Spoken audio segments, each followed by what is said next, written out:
Hey everyone, thanks for tuning in to The Real for Real. So today we're going to be talking about Coming to America 2 or Coming to America, number 2 America. I, I don't know. I don't know. I was trying to figure that out myself. I don't know what they actually intended for the title to be. I'm gonna I don't call know it. what the title is. I'm gonna call it "Coming to America 2" because it's a sequel, but it looked like they just went for the play on words that was Eh, that, necessary. that's what it looks like. That's what it looks like. Well, anyways, Coming to America 2. This movie is directed by Craig Brewer.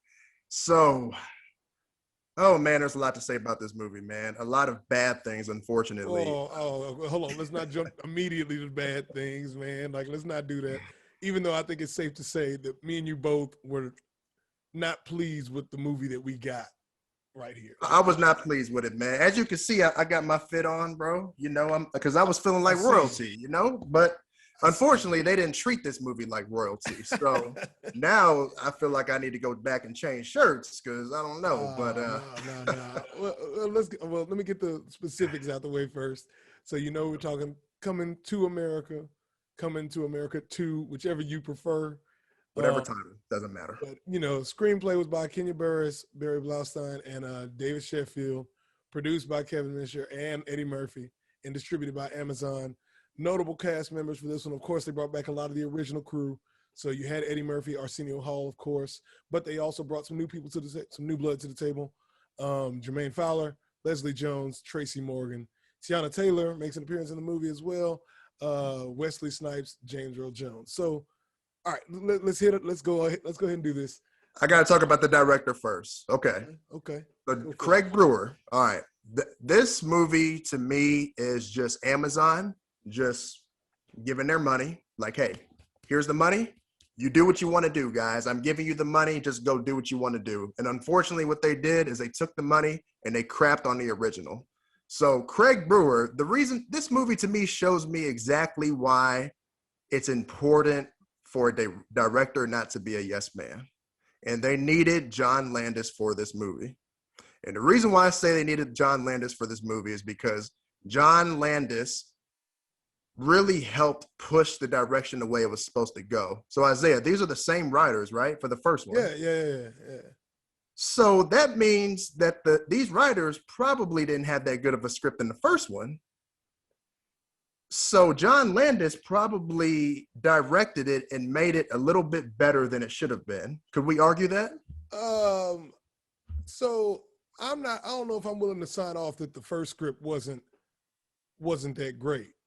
Because think about it. So there's elements of the first script that come from Eddie's stand-up specials. Mm-hmm. Like, in fact, the whole premise of the movie essentially comes from the joke he tells about having dating a girl who's not from the States.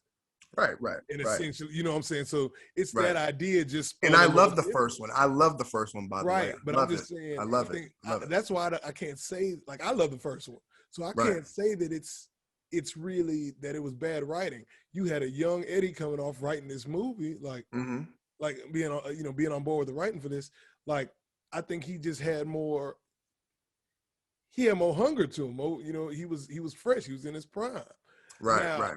I ain't gonna give it all to the directors either. I mean, Coming to America is Eddie's baby. Like, you can't just put it off on all the director. Exactly. I'm looking at Eddie a little bit for it. I got to. And it's his baby, and he didn't protect it. He didn't protect it, man. He didn't protect it. See, this is the thing, Isaiah. John Landis and Eddie, they were really tight, okay? I don't know if people know the backstory of this. They were real tight. But John Landis ended up getting in trouble, and he had to go to trial for the Twilight movie that he directed because there were some kids that died on set.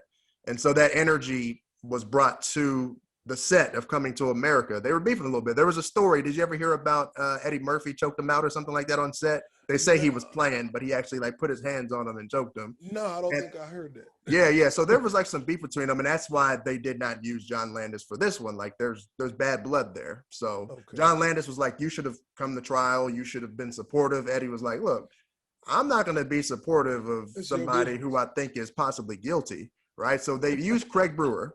And I felt good about Craig Brewer because Craig Brewer did Dolomite Is My Name. And so when you look at Dolomite Is My Name, that was the movie where I was like, Eddie's back. He's back, right? Like he really became Rudy Ray Moore. He was funny. Craig Brewer did a good job directing it. Dolomite Is My Name was a solid movie. So I was confident that, okay, you know what?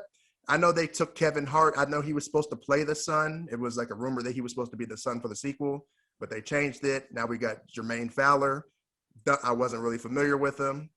I'll talk about that in a little bit. So things changed, okay? Things changed. And I just... Hey, all I'm saying, like you had already said, you gave Brewer the stamp of approval by Dolomite. So that means clearly it's not that he don't know what he's doing.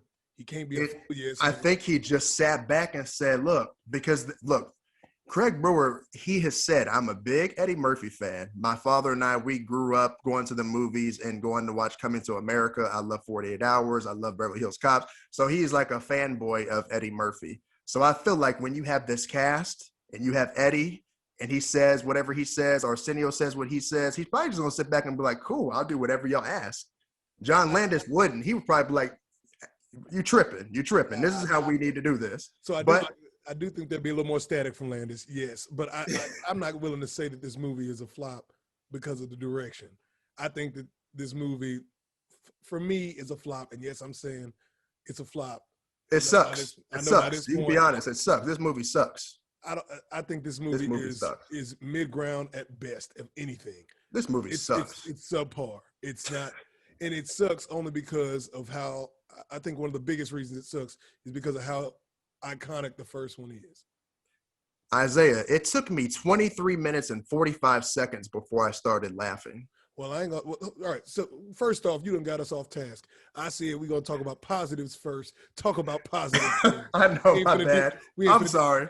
My bad, Mr. Murphy. My bad. I know, my bad. And I'm a huge Eddie fan, man. It's just, this was just so disappointing. Don't disrespect the man like that. I'm not going to disrespect him like that. I'm just telling you, just so it took me 23 minutes and 45, because I paused it. I said, I got some notes here about that myself. I got some notes about that. Let's talk about the positives, though. You're right. The Let's positives. Start there first. Miss Ruth Carter, great job. She's the one who did the costume design. She's the same one who did the costume design for Black Panther. Great job. Everybody looked good. Everybody looked authentic. Everybody was looking dope. Shout out to her. I like the color variants. Like it was very bright. Like everything that had to do with the shout out to the entire costuming and makeup crews. Another shout out, like everybody is quick to see from the perspective of, the Zamundans there and the connection between even the way that they did like Wakanda and Black Panther. But let's not forget, actually one of my favorite scenes in the movie is the throwback to the club scene. What I'm saying? And by the way, folks, spoiler alert, if you ain't figured it out, we're going to get into this. So it's there. But when we get down to digging into the plot a little bit more, and we're exposing the fact that, we're trying to figure out how the son is going to play a role, when we go back to the club scene there, they pretty seamlessly almost make the two of them look the same way they did in the 80s. That CGI was on point, man. I like that. I had to give him some credit. I was like, this is pretty good. Hey, now it wasn't Gemini Man good, but it was good. But it was good. Yeah. I mean, it was better than I expected. They still had them alien eyes a little bit, just slightly. I was like, one of them eyes off a little bit, but regardless, they did a good job though. Yeah. To have all that stuff there. So yeah, the costuming and makeup crew, super awesome. I'm gonna also throw in there set design. Set design was really nice. Rick Ross's crib, man. Wow. Right. I mean, wow. It's of course that's his house, so I guess we got to give some shout out to the designers of his house. But at the same time, it was notably like just well put together. Zamunda looked good with the CGI and the set pieces that they added inside of the house to make it really have that feel and effect. So it felt like a real palace, right? Like you're in a palace. Yeah, for real. Yeah, and it just was good in that regard. I also want to say, on paper, the cast of this movie works. Like the casting is good. This movie, I got mad respect to Eddie for reaching out to a lot of faces that we haven't seen in a while. Seeing Wesley pop up was was cool. Like the most charismatic person on the screen, Eddie. Yeah, I mean Wesley for sure. Yeah, yes, no, Wesley. absolutely. I was about to say when you said Eddie, I was like, what? No. Wesley stole the show. Yeah, from Wesley Eddie. Wesley was having fun. Like he came in to have fun. He was having Tu Wong Fu fun. Yeah, him and no, it's true. I think he had the same like kind of energy that he brought to Tu Wong Fu. It's true. Yeah. He was really enjoying himself. I think people forget that Wesley is like he's actually funny. Like he will make you laugh. He's good at what he does. I think he gets typecast as this martial arts blade fighting action person, but he's funny. He's a good action star too. So, right. In fact, I wish we could have seen a little more of that from Wesley throughout the movie. Like on top of that, he's this general. Mm-hmm. So I was like, it would have been cool to see a couple of little, battle sequences, this, that, and the other. That'd have been great. Yeah. But regardless, he comes on, he's having a lot of fun. But Leslie Jones is also having a lot of fun in the movie. I'd say that those two are the most charismatic out of the whole thing. Look, you can have your little hate for Leslie if you want to. Leslie Jones. Get your dollars and keep having fun doing it. Hey, you having fun, but I feel like they just told her, just be yourself and just be ratchet. And that's exactly what she did. And it just wasn't really funny. Sorry. Hey. Sorry. But we're talking positives. Exactly. Let's keep going. Come on, man. Shout out Leslie Jones. Good job. Yeah. No. Hey, if you don't feel what everybody mama say? If you ain't got nothing nice to say, just don't say. I'm sorry. She just wasn't funny. Gosh. No. Like I said, we'll get to the negatives later on. But for now, I'm just saying, like, it was good to see her, and she was bringing energy to her role. You may not like it. She brought energy to her role. She brought energy. Yeah, she was being the same person she is in Ghostbusters and everything else. So that's what I was gonna say. I get why you got your issues because Leslie kind of gets typecast to a degree. Nobody asked her to break out of that that circle or that little box that they put her in. Right. They wanted to come in and just be outlandish, and she does it. She does a good job of it. Just be ratchet. But I think she's funny. I mean, I watched her stand up before too, so I won't lie. I think she's funny. Like, it's cool. But on top of that, just cast the characters. She's in it. Tracy Morgan. Like we ran through the list earlier. Was Tracy Morgan funny in this? Where are we? We in the positives, brother. Oh, my bad. We're still in positives. Dang. Okay, my bad. I keep going to negative. I get it. Your list of positives was done when you said the costume. I get it. I understand now, player. No, I have another positive. I like the whole princely test story. I feel like that's the heart of the movie. Because there has to be some heart of the movie. I thought that was cool. Where it's like showing him the bastard son having to overcome these obstacles to officially become heir to the throne. So that was cool. That's like the heart of the movie. That was cool. That was nice. So did that hurt? Did that hurt to say something else positive? It was. Just let me know. It looked like it stung you a little bit. I mean, there might be some blood on your royal. Some blood. There's stuff to like. Another thing I like about the movie, man, is everybody. You could tell everybody had fun, right? Everybody looked like they had fun, honestly. It's just, but the thing is, and sorry, this is going back to negative, Isaiah. I had a positive with the negative. Sorry. Let me drop my last positive. Okay, fine. Drop your last positive. Go ahead. Dive into it. My last positive was, I don't care whether you like this movie or you dislike it. Anybody who was excited to see, who's been wanting a Coming to America sequel, it does hit your nostalgia point. It hits the nostalgia spot for everybody. Oh, does it? It hits it in a bunch of ways. One, just the original cast members being back, have the fact that the movie exists does. But even on top of that, they added in like other little like nods to back in the day. One, reviving, like bringing back old actors' careers to see Wesley Snipes, who we haven't seen in forever, to see James Earl Jones, who we haven't seen in forever in a movie. Like it's a good thing to see. Where my boy Eric LaSalle at? Where he at? I keep telling you, Eric LaSalle ain't got nothing to do with this plot. He don't. Oh, okay. But they brought everybody else back in their mama. So okay, that's why fine. Would they bring back? Where's Lisa's sister at? Oh, I guess they just got together and they don't exist. That's nobody concerned about them no more. Well, apparently she wasn't concerned either because they said they asked her and she was busy. So I didn't even know she had a career still. Go ahead. Look. for the sake of the plot, are you gonna bring back and invite your ex to you know what I'm saying? If this was a story about you, Kevin, you bringing your ex back into the picture when you married to somebody Don't put else? me in this trash movie. Don't put me up in this. Don't put me in this. I'm just saying. Don't put me in this. I was just wondering, it would be nice to see Eric LaSalle and Soul Glow and get some of that back, but okay, they could have threw a commercial in there for Soul. They could have thrown at least a commercial because that is iconic, right? Or at least showed them Soul Glow. At least showed them go to the bathroom. And something, they got the sporting waves and the Soul Glow next to it. Something, you know. They're Murray's. Something, man. Come on, man. Boy, need something. You know what I'm saying? He trades the finest berries and juices for a can of Murray's. Yeah. You know what I'm saying? I'm with it. But like think about it, because then they also add like the musical features, right? And the musical features bring back artists that we haven't seen in who knows when. You know what I'm saying? So gosh, that was a positive for you? I said the nostalgia factor. We will get to the negatives. Okay. I'm sorry. I'm just saying. To see them initially was like, oh, Salt and Pepper, man, what? I ain't seen them in forever. That's what's up. To see Gladys Knight, I ain't seen Gladys Knight in forever. I ain't listening to Gladys Knight in forever. Now, you know what? Because it's hurting you so much. Fine, let's get to negatives. I'm gonna let you start the list because I feel yours is long, so you can start. No. All I'm saying, you brought up the nostalgic point of bringing these old performers back, right? Yeah. So let's think about that for a second. Gladys Knight, cool. But I think it was just a little bit corny when it was, I want you to sing it because you got the voice. No. One Night Train from Zamunda. Go ahead and hit that note for us one time. One Night Train to Zamunda. Yeah, I thought that was extra corny. That was pretty corny. That was corny.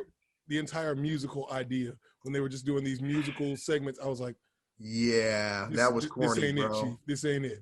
That was corny, bro. Yeah, I thought it all was corny. I agree. What a king, what a king, what a king, what a mighty good king. Now hold on. Of the movie's random changes of lyrics, that one at least was the best received. Oh, so that one works? Okay. That's the better one. That's the better one. I feel like they were just like, I like Salt and Pepper. Get them in the movie. I do. Hey, I like Gladys Knight. Get her in the movie. Like I said, they were hitting nostalgia buttons. Like that's exactly what it felt like. Isaiah, think about this for a second, though. None of it was necessary. Think about this for a second. This takes place in Zamunda, so why not have authentic African performers singing? Hey, I'm not fighting you here. I'm just. But this said the entire. I'm a big music person. You know that. Yeah, I know that. I got a whole degree in it. And I said, this is not a musical. I don't need to have none of this.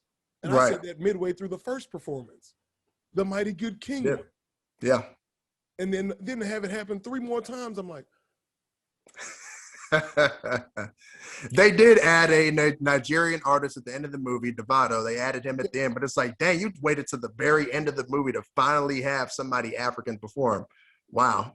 I guess they were just like, yeah, we like Gladys Knight. We like Salt and Pepper. Tiana Taylor, woo-hoo, we like her. Get her in the movie and have her sing too. Oh, by the way, when it comes to her singing, how are you going to have Jermaine Fowler come up here? Oh, I got something for this too. Oh, and then start rapping. Rapping. It was all, that was just corny. Like What am I watching at this point? There was not a single moment in there. Like, it was cool to see those old artists. Yes. Outside of that, though, I was like, what am I watching? And you know, Isaiah, I think this is where I was asking myself, what am I watching? So as Gladys Knight is talking about One Night Train from Zamunda, you have King Jaffe upside in his casket. And this is what he does here. And I said, I'm done with this movie. I'm mentally done at this point. He's like, son, I'm going to die now.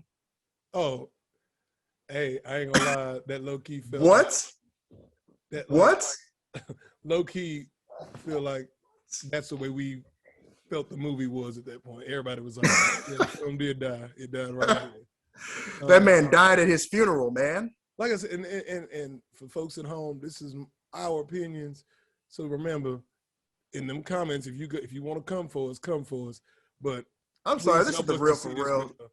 You give us trash, we gonna trash it. That's just what it is, bro. Black cinema was doing so good this year. We had Judas and the Black Messiah moving us forward. We had Billie Holiday versus State moving us forward. And then the sequel came out to Coming to America. Zoom! right back. I mean, but right back. Hey, like I said, sticking to point. I ain't saying the thing was trash. This was below his level.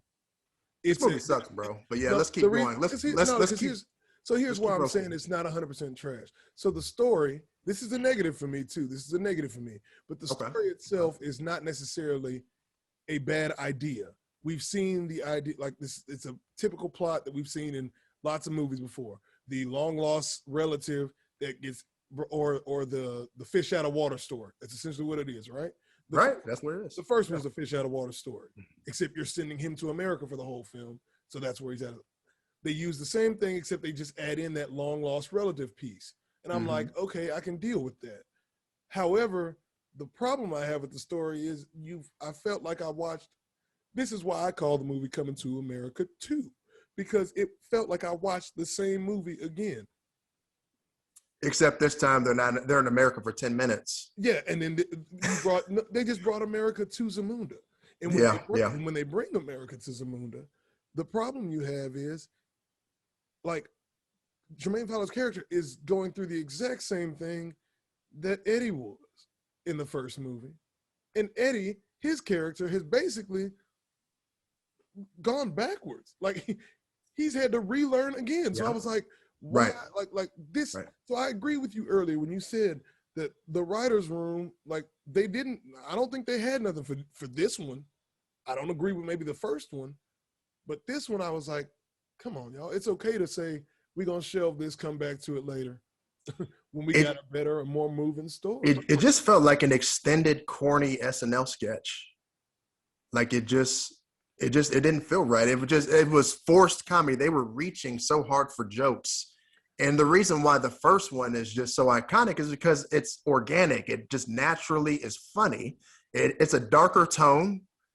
But it's natural. It comes to you. It's funny. Well, hold on. I don't feel like it's a darker tone. A little bit. It's New York. It's NYC, baby. It's gritty. You know what I'm saying? It's gritty. It's different. It's a little different. It's a little bit. It's more serious. So I ain't feeling that tone piece that you talking about there, but I will say it isn't as funny. That's on my list of things too. I said. So you said 23 minutes in. The first time I watched it, and yes, guys, I watched it twice. I watched it twice. God bless you. God bless you. The first time I watched it, I did not laugh not once. Not once. Wow. I laughed at the barbershop scenes. Those were funny. Nope. I'm talking from start to finish. I was like, why am I watching this movie? Like, it was harsh. It was. And I say this again, as an Eddie fan, it's just, for me, it didn't speak to me at all the first time. Second time, though, cut it on for the second time. And when I cut it on the second time, then all of a sudden I had some moments that started to appeal to me. Like I think the initial shock of the first watch, that it wasn't what I thought it would be, and there are so many things that I think that I was just noticing that I wasn't caring for.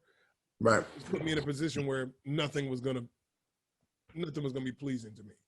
And then I went back and watched it a second time. Because, like, for the show, I was like, there are some things that are going well in this. I need to focus in and find what was good. And so going back, yeah, you're right. Like the barbershop scene the second time, when I wasn't going in and being like, held for it. Yeah. All of a sudden it's hitting the way it's supposed to hit. But overall, when I think about it, it just wasn't there. It just wasn't there for me. Jokes fell flat. I feel like it was cautious, if that makes sense. Yeah. It just felt like it was. Oh, I'm glad you said that. Cautious, by the way. It just felt, the whole movie just felt.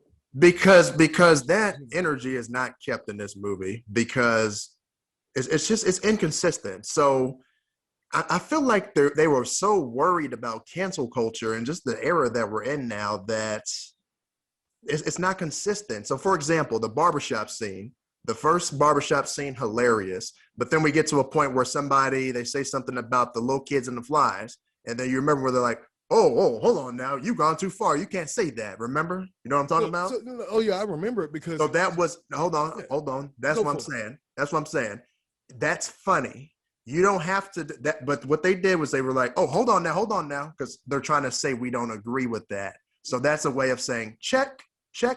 We've checked that off. So now we're safe. Okay. See, I think you missed the commentary there. Like that part is Oh, supposed to be God. funny.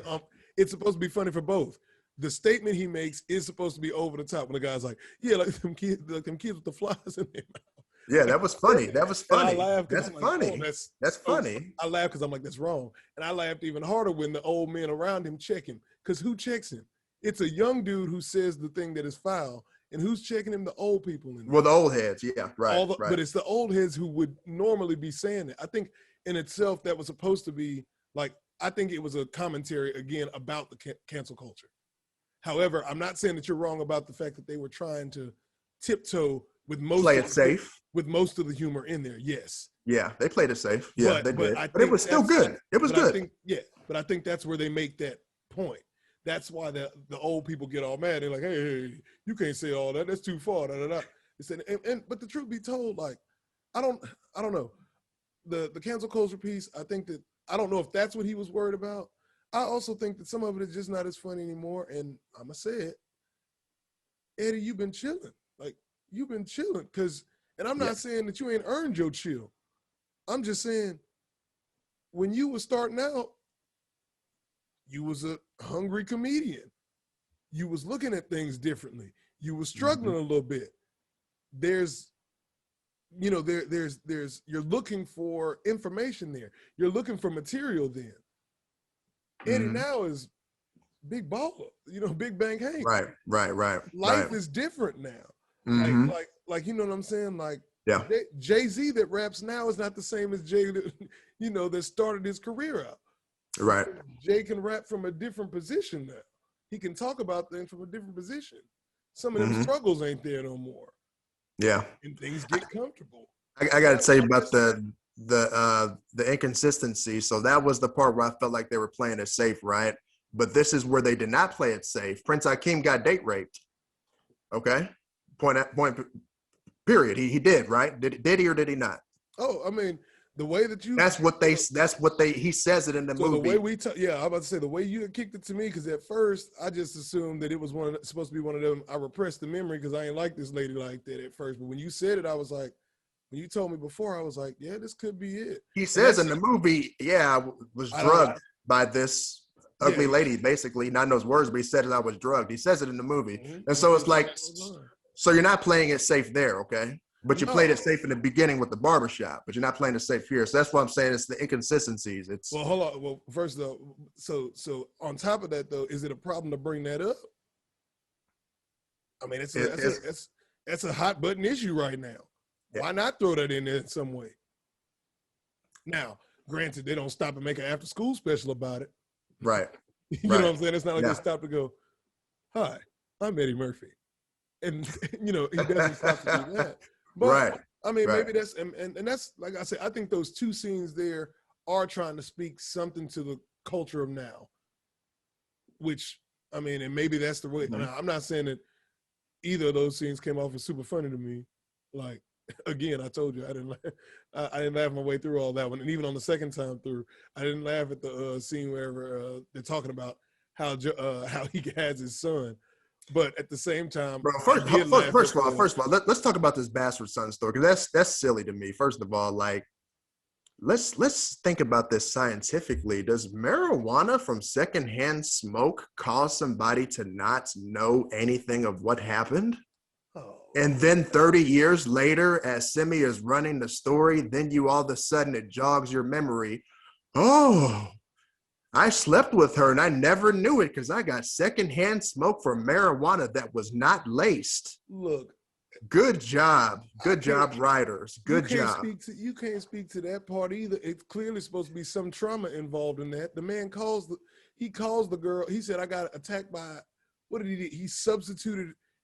I think he called her a beast, bro. Yeah, like a hogs or something. I was like, it was low key. It was super foul. I was like, dang. Leslie Jones always getting dissed though. So yeah, I was like, there was no need to go that far. Like, so I mean. All right, so his weed was laced. It was laced with PCP. Then they don't say it in the movie, but sure, let's just say it was laced. I wasn't saying, but that's why I took it as it was one of those things. That's why I didn't take it as a date rape thing. Like when you said it before, I was like. Because he says he was drugged. He was drugged and he slept with a beast. Oh, yeah. But I just assumed the drug part was supposed to be the weed part. And I was like, well. Come on, man. Come on. I was like, I can't say that. But the part I thought was, that's why I thought it was supposed to be just one of them memories. He was like, I just chose to forget it. So my brain substituted her for something else. And then all of a sudden, so like I said, when you brought up the day right there, I was like, ooh, that could be Prince Akeem going out sad, man. Come on, man. And Sammy, what kind of partner are you for you to let him fall with her? Well, with the beast. He explained. What kind of friend is that? Come on. Sebby explained that from the get-go. He said what his issue was. Blair said, I was just looking to, I was looking to get with somebody that night. He wasn't worried about his friend. That's not a good friend at that moment. He was just trying to hook up. And that's not a good friend at that moment, man. I wasn't digging the bastard son story. I thought that was pretty whack. I'm not gonna lie to you. So let's talk about the bastard son, Jermaine Fowler. I don't have a problem with the guy. I just really didn't find him funny in the movie. But I do wish him success in Hollywood. I hope he continues to get roles. The movie's not funny. It's just there's nothing he can do about it. It's just he was given a script that just wasn't funny. So the movie wasn't funny. It's not funny. It's not funny. I would possibly purchase this movie to put money in Eddie's pocket because I respect the man. I respect but when I say I love Eddie, I love Delirious, I love Raw, I like Beverly Hills Cop 1 through 3, 48 Hours, another 48 Hours. I like it all, man. But dang, come on, this sequel is trash. Yeah, I mean, I will say, like, of the few moments that I did like in the movie, it's the barbershop scene, the throwback to the club scene, because again, I just thought that was really cool how they aged them back. And then, of course, just seeing Wesley Snipes and Leslie Jones, like I said, they were hype. They were the ones who, energetically, to me, carried a lot of the film. Can I make an announcement real quick for all the people who were, because I think this movie, the night it came out, I think the very next day I saw people who were writing for the movie, for the sequel. Movies are subjective. You can like the movie if you want to. I just personally don't like this movie. It's not funny to me. Oh, they know. But for the people out there who want to put posts on social media saying, how can you not like this movie? Oh my gosh, stop comparing it to the first one. I'm going to stop you right there. Because they used the first one to explain the second one. For the bastard son story, which is the entire story of the movie, you went back to the very first Coming to America to develop that story and created the bastard son. Then there's another, so that's the first time they went back and they used scenes from the first one. Then the second time is when we have Marimbe telling the bastard son Prince Akeem story. And then we see flashbacks of scenes, literally scenes from the first movie. So don't tell us that we can't compare it to once you start doing stuff like that, I'm automatically just sitting here thinking, wow, I wish I was watching the first one right now. I mean, I think you're giving this movie sucks. I think you're still giving it way too much. I mean, and I ain't telling y'all at home what to think. Y'all do what you do. My thought is just like I've always told Kevin, and y'all ain't in the living room with us when we sit and chat about this stuff, but for me, I've got to judge by what you gave me. And if you give me a sequel, there's no way I can can cut that from the one before it. A sequel means that you are making a continuation of a story in some way. So therefore, it will be compared. It's just what it is. Let's talk about the circumcision. The circumcision scene. There's nothing to talk about. Let's go ahead and ding them. Let's ding them on that too, because that was just. There's nothing I was just like, this is unnecessary. Where they pretend like they're going to circumcise him. And then whatever that character was at Eddie, he just picks it up, whatever it is, and starts eating it. And so it's funny. I said that they weren't they were playing it safe. And then that just came in at that point in the movie and just sheer jumped over like they were like, oh, we ain't been close to the line, but now we about to jump way past it. And I was like, this was not. It's like, what? So you just said they didn't play it safe there, right? Okay, they didn't play it safe. No, they went way too far. Like I was just like, stop, nobody. So we played it safe in the beginning with the barbershop. Then we take a big risk with the barbershop. Club. Remember, the club technically happens before the barbershop scene even does. Oh, right. Okay, dang. I'm getting my timeline off there. Like, safe, not safe, safe, not safe. Okay, and then we get to, let's think about towards the end of the movie where, what's the character that Arsenio Hall plays? He plays Reverend Brown, right? Reverend Brown.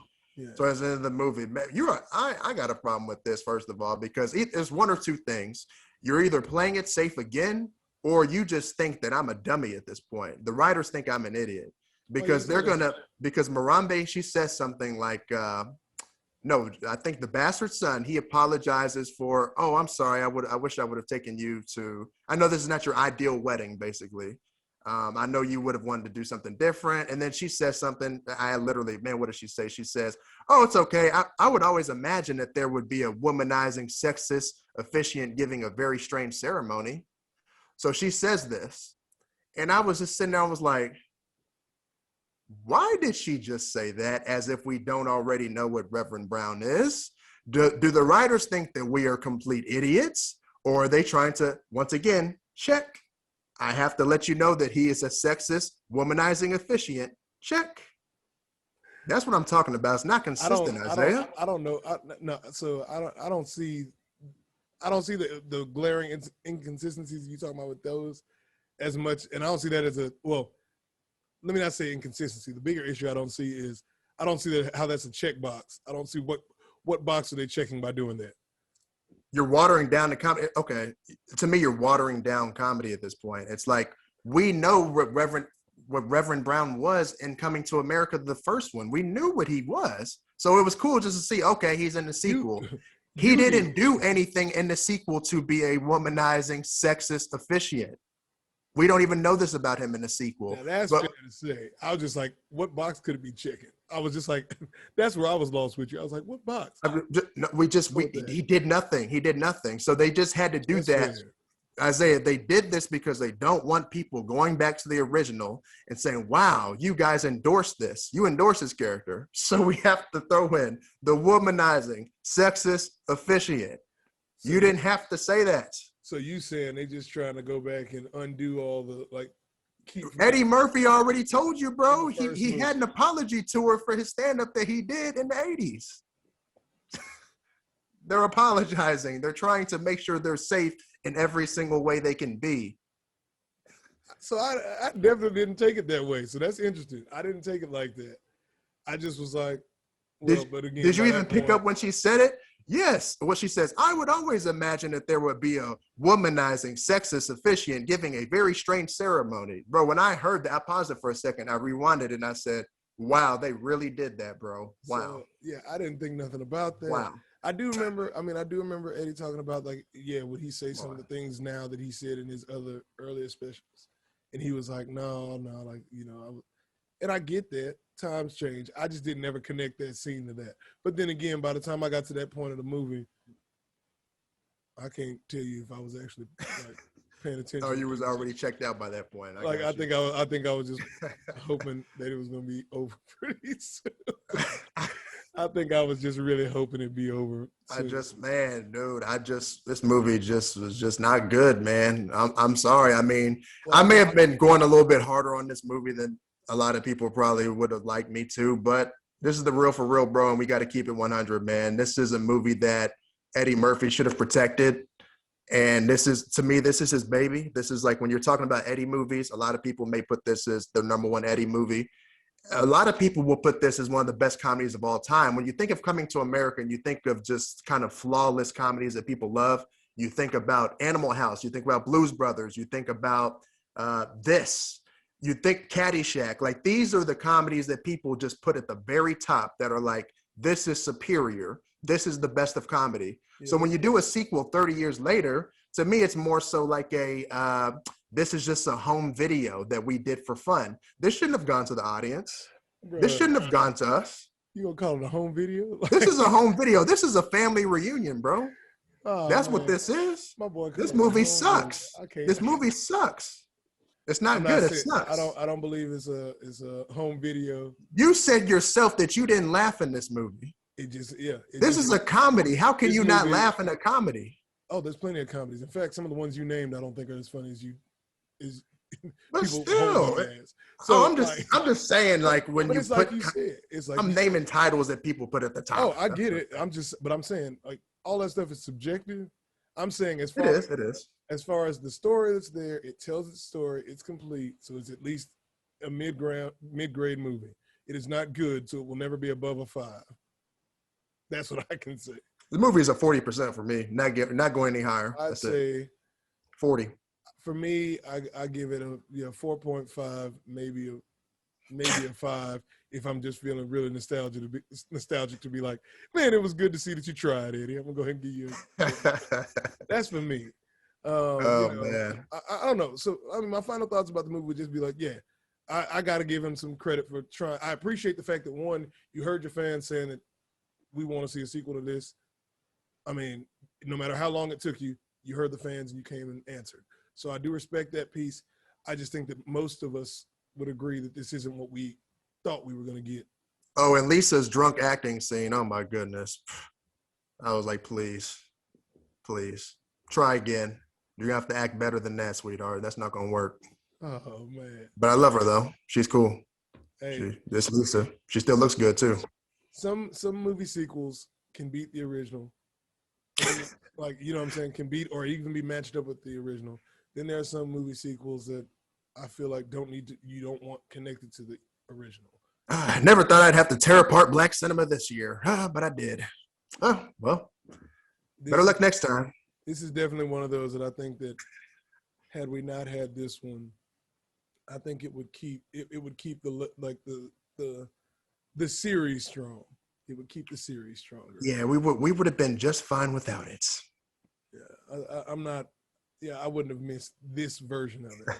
I do wonder, it makes me wonder though, what was the movie that they had maybe before this? What was possibly trimmed out? What was taken out in writing? Yeah. What was, what if nothing was? What if this was just They should have dropped it in 1996. If the first one came out in 88 or 89, it should have came out in 96. That's so it. I do think that is another reason why we might be feeling the way we feel, just because it is way late. The first one dropped in 88, 89? Yeah, 88 or 89. So, I think, yeah. So to wait this long to have it is a little tough. I think that's just tough. So many, the world's so different, this, that, and the other. So I can understand. In fact, what you were talking about, if you're saying that this is going in and it's trying to make up for, things that were different in the first movie, you know what I'm saying? And it's trying to apologize for them. If that's the case, that happens when you wait, over 20 years to make the next film. You mean 30 years. Woo. Well, I was just saying, like, in general, just over 20, yeah, for sure. I mean, over a decade, the world changes quite a bit. You know what I mean? Yeah. Like the 80s to the 90s was a different beast in itself. Yeah. The 70s to the 80s is a different beast in itself. So, like, all those things can change a lot over 10 years. So, yeah, I think time definitely didn't help it. Didn't help what, our feelings toward this movie in this setting and in this point. Nope. But, I mean, hey, y'all are listening to us. Y'all tell us what you think. Maybe we wrong. Maybe we the only two out here that didn't like it. Put it in the comments below. I mean, put it down there. If you thought that it was great, tell us why. If you thought it was trash and agreed with some of the things we said, put it in the comments. But subscribe, click the subscribe button, comment below, let us know how you feel. But until next time, y'all take it easy.